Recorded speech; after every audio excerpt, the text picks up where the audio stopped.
Innal hamdalillah nahmaduhu wa nasta'inuhu wa nastaghfiruh wa na'udzu billahi min syururi anfusina wa min sayyiati a'malina. Man yahdihillahu fala mudhillalah wa man yudlil fala hadiyalah. Ashhadu an la ilaha illallah wahdahu la syarikalah wa ashhadu anna Muhammadan abduhu wa rasuluh. Ya ayyuhalladzina amanu taqullaha haqqa tuqatih wa la tamutunna illa wa antum muslimun. Ya ayyuhan nasu taqu rabbakumul ladzi khalaqakum min nafsin wahidah wa khalaqa minha zawjaha wa batha minhuma rijalan katsiran wa nisaa'a wattaqullaha alladzi tasaaluna bihi wal arham innallaha kana 'alaikum raqiba. Ya ayyuhalladzina amanu taqullaha wa qulu qawlan sadida yuslih lakum a'malakum wa yaghfir lakum dhunubakum wa man yuti'illaha wa rasulahu faqad faza fawzan 'azima. Amma ba'd, fa inna asdaqal hadits kitabullah wa khairal hadi hadyu Muhammadin sallallahu alaihi wasallam wa syarrul umuri muhdatsatuha wa kullu muhdatsatin bid'ah wa kullu bid'atin dhalalah wa kullu dhalalatin finnar. Ma'asal muslimin, hadirin khutbah Jumat rahimani wa rahimakumullah. Pertama-tama marilah kita senantiasa memanjatkan puji syukur kepada Allah Subhanahu wa taala yang dengan limpahan nikmat hidayah serta pertolongannya kita masih bisa melangkahkan kaki kita ke tempat yang mulia ini untuk mendengarkan khutbah Jumat dan salat Jumat berjamaah. Semoga Allah Subhanahu wa taala menerima semua amal ibadah kita.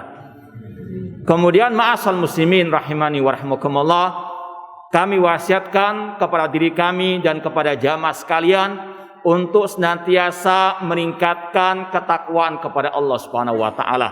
Takwa dalam artian anta'mala bi taatillah ala nurin minallah tarju thawaballah.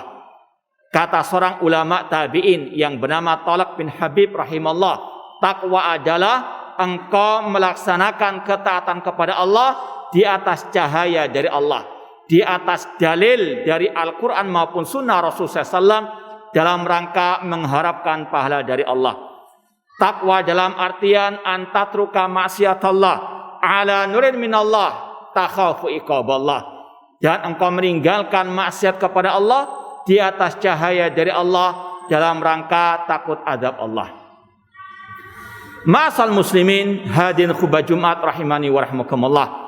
Pada kesempatan khutbah Jumat yang berbahagia ini, marilah kita bersama-sama merenungkan sebuah wasiat emas Rasulullah SAW. Sebuah hadis yang diriwayatkan oleh Imam At-Tirmidzi dari sahabat Rasulullah SAW yang bernama Abdullah bin Abbas radhiyallahu anhuma. Abdullah bin Abbas radhiyallahu anhuma pernah berkata, "Kuntu khalfan Nabi sallallahu alaihi wasallam yauman." Suatu saat aku pernah di belakang Rasul SAW. Faqala, "Ya ghulam, inni u'allimuka kalimat."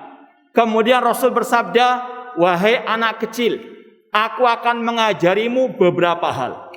Yang pertama, ihfadillaha yahfadka." Jagalah Allah, Allah pasti akan menjagamu.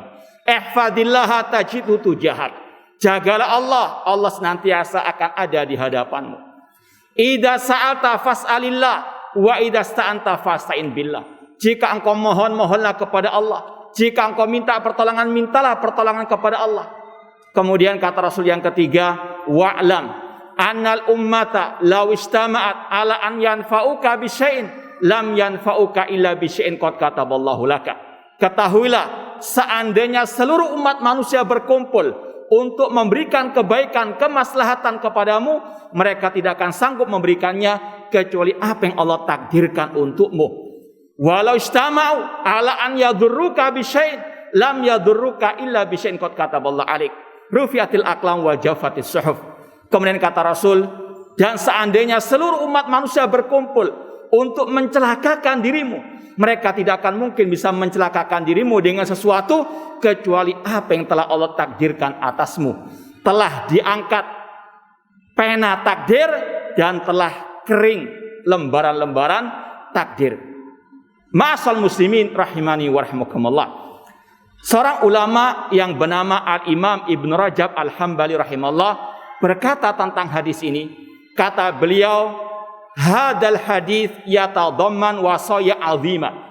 Hadis ini mengandung wasiat-wasiat yang luar biasa. Wa qawaid kulliyah min ahammi umuriddin, dan mencakup pembahasan-pembahasan yang sangat penting dalam urusan agama, yaitu tentang masalah akidah, tentang masalah at-tauhid. Kemudian kata beliau, hatta qala ba'dul ulama ta'ammatu hadal hadis fa'adhashani wa kittu atish. Bahkan kata sebagian para ulama yang lain, aku telah merenungkan hadis yang mulia ini dan aku pun sangat takjub dengannya, hampir hatiku terbang karena sangat takjub dengan isi kandungan hadis tersebut.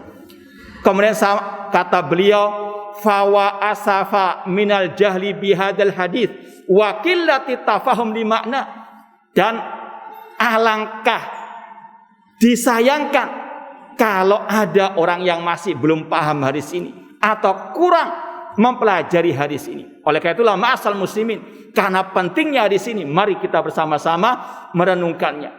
Yang pertama, ma'asal muslimin, dari hadis ini kita mengetahui bagaimana perhatian Islam, perhatian Rasul terhadap pendidikan anak yang masih kecil. Abdullah bin Abbas, sepupunya Rasul waktu itu, masih kecil. Beliau pun menanamkan pelajaran Islam yang sebenarnya, terutama tentang al-aqidah, tentang at-tauhid, agar mereka menjadi orang-orang yang saleh, yang bermanfaat bagi negeri mereka, bagi masyarakat mereka, dan bagi keluarga mereka di dunia wal akhirah. Inilah yang seharusnya dicamkan oleh setiap muslim dan muslimah, bahwasanya Islam sangat memperhatikan pendidikan anak-anak. Bahkan Allah mengkisahkan bagaimana wasiat hamba Allah yang saleh kepada putranya, yaitu Luqman. Allah berfirman, wa id qala Luqmanu li banihi wa huwa ya'iduhu ya bunayya la tusyrik billah inna syirka la dzulmun adzim.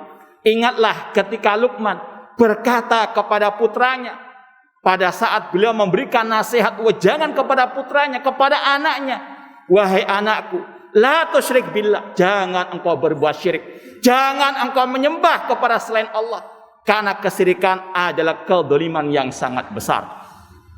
Dan banyak lagi wasiat beliau kepada putranya. Ini sekali lagi menunjukkan bagaimana kewajiban orang tua mendidik anaknya dengan pendidikan yang benar, pendidikan Islam, Islam ala Rasulullah sallallahu alaihi wasallam.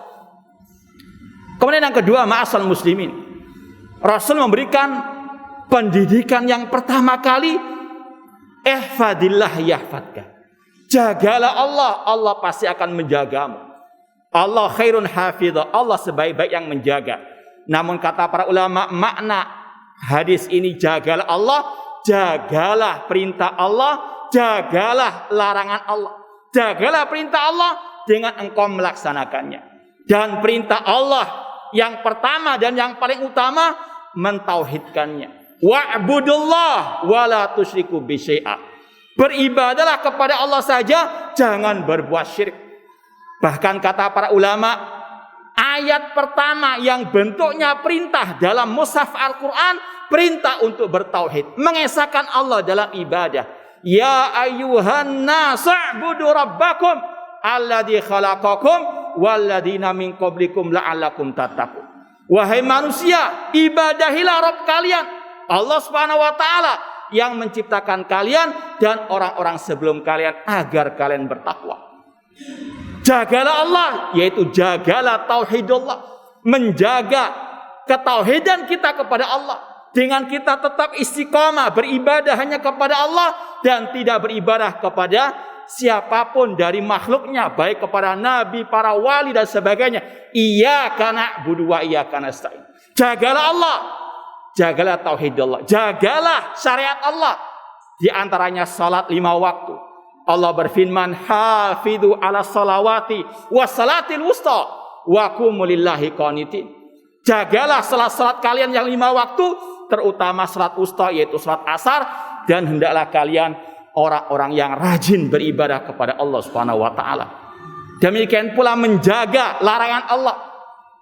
Dengan kita meninggalkannya, dan larangan Allah yang paling besar berbuat syirik kepada Allah. Sebagaimana kata Luqman alaihissalam tadi, "Ya bunayya la tusyrik billah." Wasiat pertama hamba Allah yang saleh yang Allah abadikan dalam Al-Quran. Wahai anakku, kata Luqman, hamba Allah yang saleh ini, jangan engkau berbuat syirik, karena kesyirikan kezaliman yang paling besar. Kemaksiatan yang paling maksiat adalah syirik kepada Allah, menyekutukan Allah dalam al-ibadah. Ini yang harus betul-betul dijaga oleh setiap muslim, seorang hamba Allah. Jagalah Allah, yaitu jagalah tauhid Allah, jagalah syariat Allah, jagalah agama Allah. Dengan kita juga mempelajarinya, mempelajari agama Allah yang berdasarkan qala Allah, firman Allah, qala Rasul, sabda Rasul, dengan pemahaman para sahabat Rasul sallallahu alaihi wasallam. Kalau kita sudah menjaga agama Allah, maka yakini Allah pasti akan menjaga kita, menjaga jasmani dan rohani kita. Bahkan dalam syarah penjelasan hadis ini, sebagian para ulama mencantumkan kisah bagaimana penjagaan Allah terhadap para wali-walinya dari kalangan sahabat Rasulullah SAW. Di antaranya seorang hamba Allah yang bernama Safinah, pembantunya Rasul ketika terdampar di sebuah pulau terpencil. Ada seekor binatang buas, seekor singa yang mendekatinya, namun tidak memangsanya, malah menjauhkan dari hutan tersebut, malah menunjukkan jalan keluar dari hutan tersebut. Kata para ulama, inilah penjagaan Allah kepada hamba-hambanya yang menjaga agama Allah.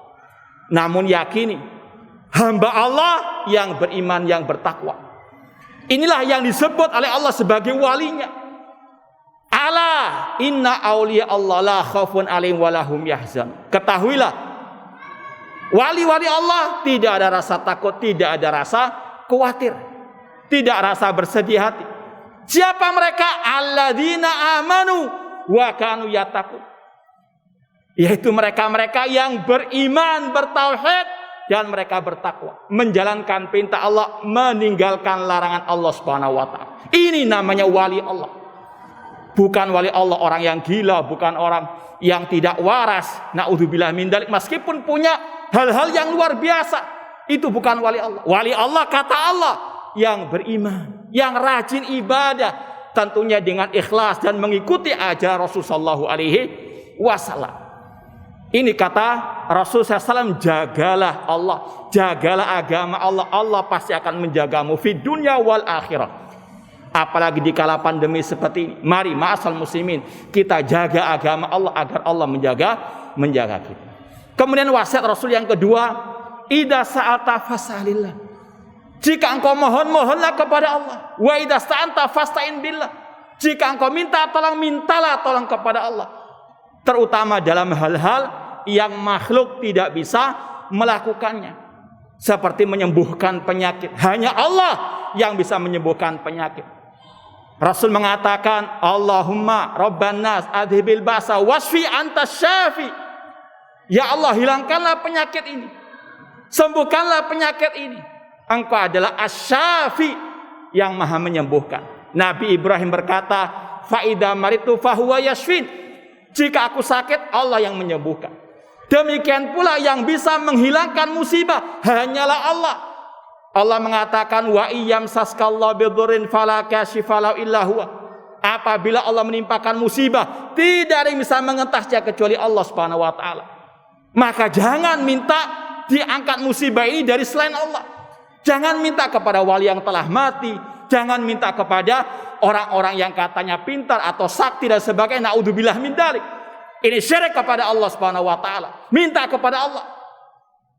Sebagaimana kita minta rezeki kepada Allah, kita minta kesembuhan kepada Allah, minta hal-hal terutama yang tidak bisa dilakukan oleh hamba kecuali Allah Subhanahu wa ta'ala. Dan itu yang kita ikrarkan setiap salat.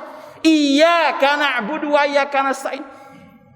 Hanya kepada Engkau lah ya Allah kami beribadah, dan hanya kepada Engkau lah ya Allah kami mohon pertolongan.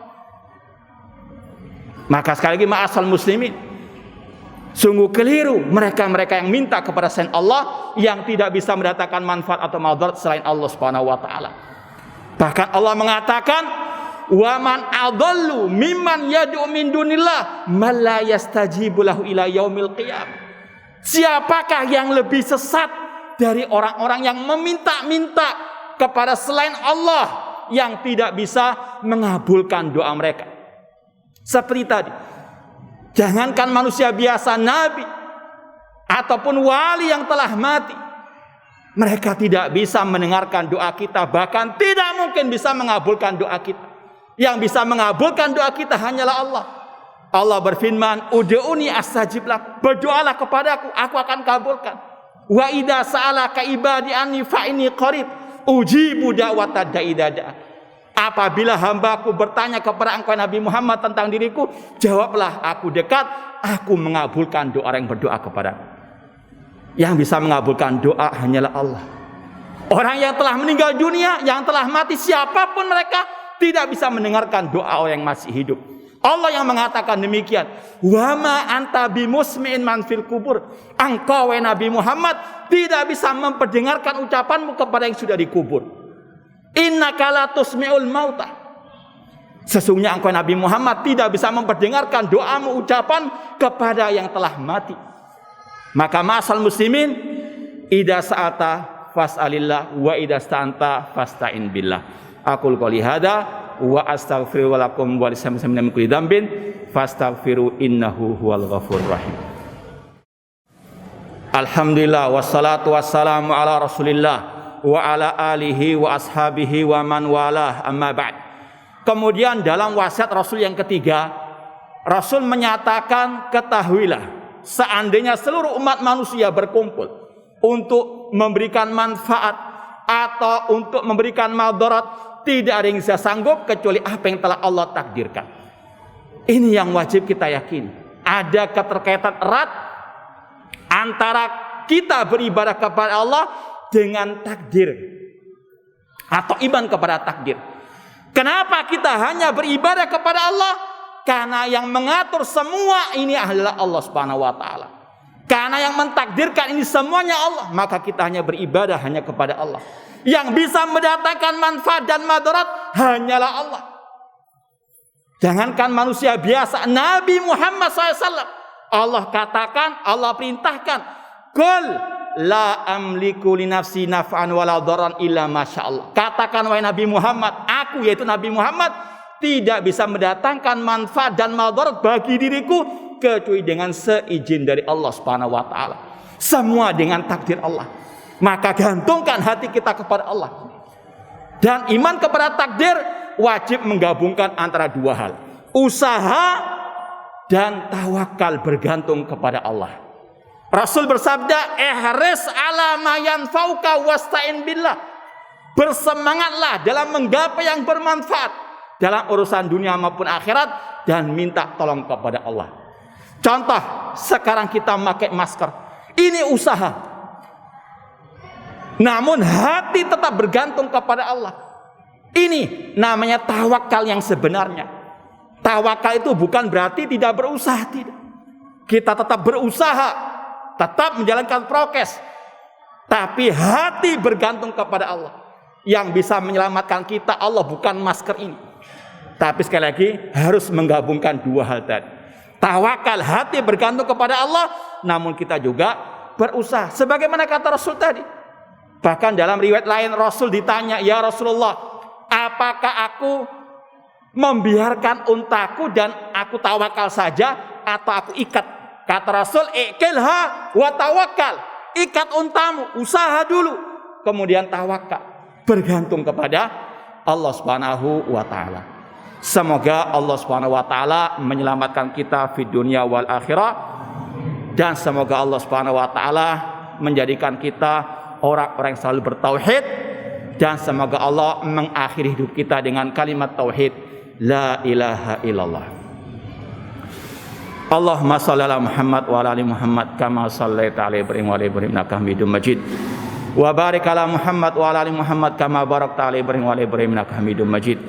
Allahumma ighfiril muslimina wal muslimat wal mu'minina wal mu'minat al ahya'i minhum wal amwat. Rabbana dhalamna anfusana wa illam taghfir lana wa tarhamna lanakunanna minal khasirin. Allahumma arinal haqqa haqqan warzuqna tibaa wa arinal batila batila warzuqna sinaba. Allahumma a'izal islam wal muslimin wa adilla syirka wal musyrikin wa dammir a'daka a'dad-din waj'al hadzal balada aminan wa yasra biladil muslimin. Rabbana atina fid dunya hasanah wa fil akhirati hasanah wa qina adzabannar. Aqulu qouli hadza wa akhiru da'wana anil hamdulillahi rabbil alamin wa aqimus shalah.